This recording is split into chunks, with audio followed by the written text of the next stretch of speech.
Hey everybody, it's TR. This isn't guitar related, something a little bit different. Making a video with my rules of driving to Florida from New York. And I have rules. And rule number 1 is do not stop and pee at rest areas till the sun comes up. You will be accosted by panhandlers. Always stop at a gas station, which is where I am now. I'm at the Circle K in Brewerton, New York, which is just north of Syracuse on the shores of the beautiful Onondaga Lake. And back in the 80s, there was a John Carpenter movie, who's actually originally from up by where I'm from. He's a school teacher or something. Anyways, that the movie starred Kurt Russell, and it was called Escape from New York. So here, the end of January is where we make like Snake Plissken and we escape from New York. Stay tuned for more tips.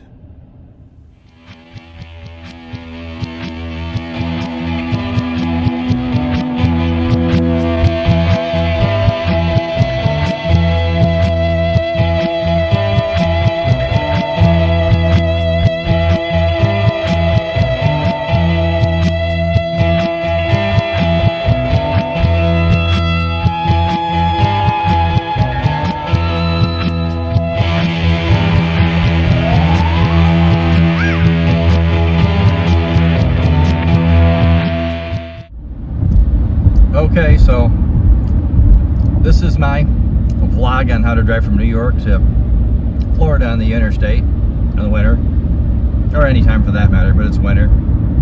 So we're starting to get near what's known as the southern tier of New York State, what people in New York City refer to as upstate New York. So I've been driving for 3 hours from my house south, straight south, and I'm reaching upstate New York. Interesting, huh? And within an hour, I'll be in Pennsylvania.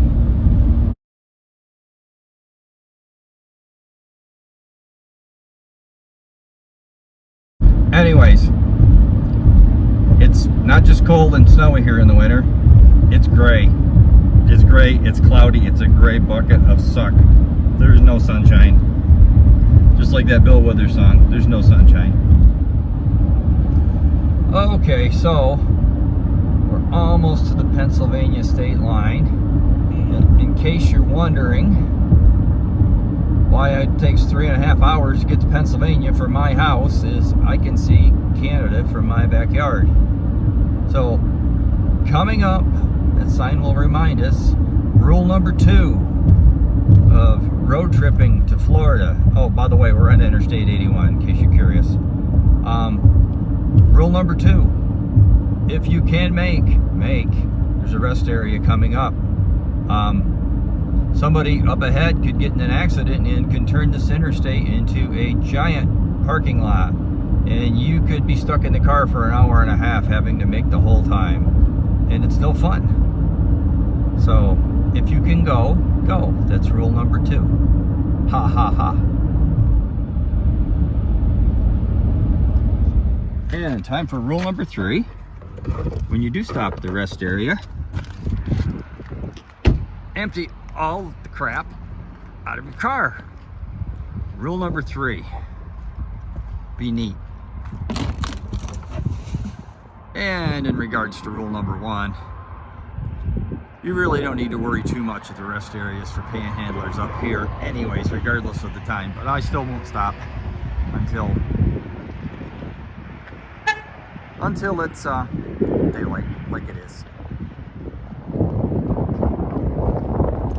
Okay, so here's one that's a tip, not a rule, it's a tip.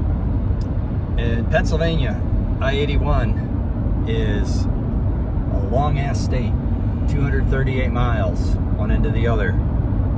Pretty boring. I break it into thirds. We're in the top third now between the New York border and Scranton, and it's known as the Endless Mountain area, and it's a good name for it. endless. That's 1/3. Scranton, Wilkes-Barre to Harrisburg is the next third, and then Harrisburg to the Maryland border is the next third. Break it into thirds. Goes by better. So right about now, we're halfway through Pennsylvania, right in the middle and right on the top of the mountains. Hey, Highland Park Road. We're coming up on a place called Frackville.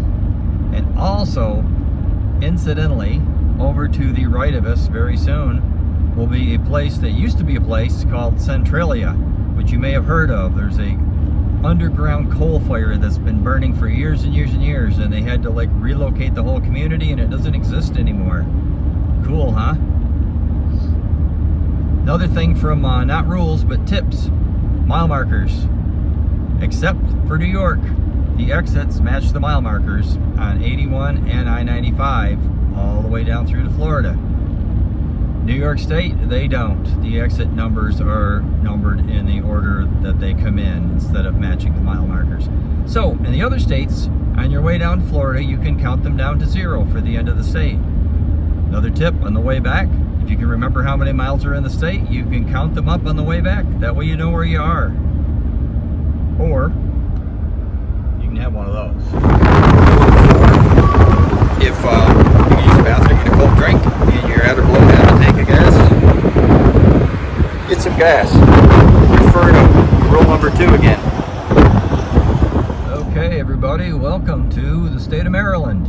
And if you travel through Maryland on 81, don't blink, it's only 12 miles worth. And in case you're wondering why I'm going this way, if you take the routes as the crow flies and go through the Baltimore Beltway and DC, it is mile-wise shorter. Time-wise, not necessarily, depending on traffic. So your choice is, do you want to sit in a traffic jam and go as the crow flies, or would you like to maybe take the out and back route and enjoy maybe some mountains and some horse farms that will be coming up shortly? I like the mountains and the horse farms. And the other bonus with this route is you get 20 some odd miles of West Virginia too. So you could say you've been to West Virginia. We're at the Welcome Center. It's a crisp day with the sun out, wind blowing, and it's like 44 degrees. Way better than home. So the route we take avoids Baltimore and DC, and what it does is you stay on I-81 until you get to I-66. And where does that happen? You turn left at this mountain right in front of us. That's what I always tell everybody. Turn left at the mountain. You can keep going straight and follow the mountains too, but then you'll be like way up in the mountains, and I don't want to do that in January. So we're going to turn left at the mountain. I'm in Virginia, the Sheets, and following rule number 2 and 3 and 4. Rule number 5. When you're tired, stop along the way at a nice hotel, get a good night's sleep. Well, we're in the wee hours, and we're in the southern part of North Carolina, just heading into South Carolina. And I've got another tip for you. And that tip is, don't go here. Pedro, south of the border, one of the biggest tourist traps in the United States. Just don't go there. That's all I got to say about that.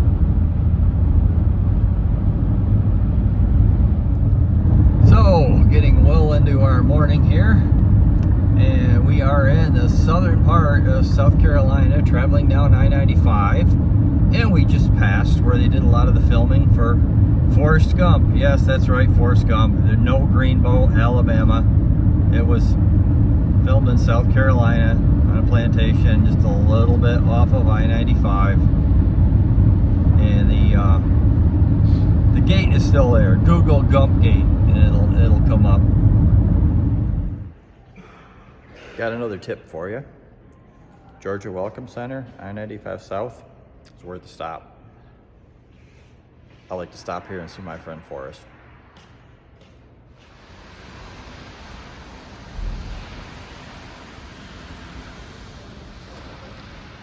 Lots of good photo ops in here. Good place to stop.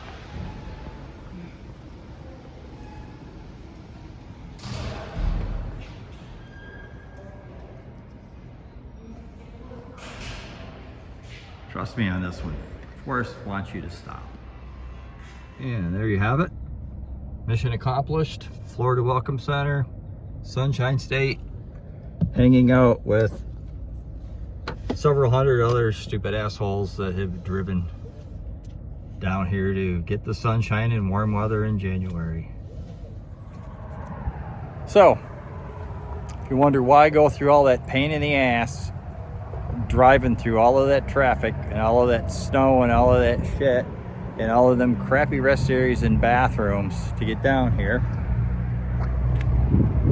this is why. January 30th, and this is why. January 30th at my house sucks. It's a palm tree behind me. I don't have palm trees at my house. I have snowbanks.